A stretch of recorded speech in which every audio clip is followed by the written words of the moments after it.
আমি দেখুন নিরামিষ ঘুগনি করব, তার জন্য দেখুন ভিজানো মটর দিয়ে দিয়েছি প্রেসার কুকারের মধ্যে, আলু দিয়েছি, টমেটো দিয়েছি, কাঁচা লঙ্কা, নুন আর একটু দেবো খাবার সোডা দিয়ে এটা ভালো করে সেদ্ধ করে নেব। তারপরে এটা একটা সিটি দিয়ে নেব। দেখুন আমার সব কিছু সেদ্ধ হয়ে গেছে। আমি কিন্তু লঙ্কা টমেটোটা ভালো করে একদম গেলে নেব।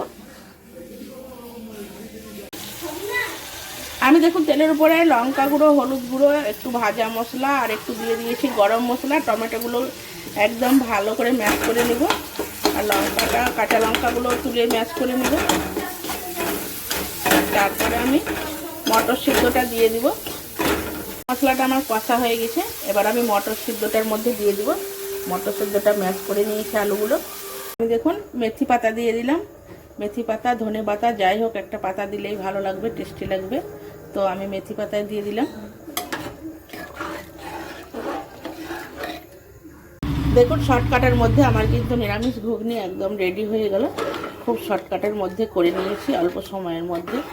তো ঘুগনিটা খেতেও খুব ভালো হয়, অল্প সময়ের মধ্যে আপনারা করবেন। আমার কিন্তু রেডি হয়ে গেছে নিরামিষ ঘুগনিটা।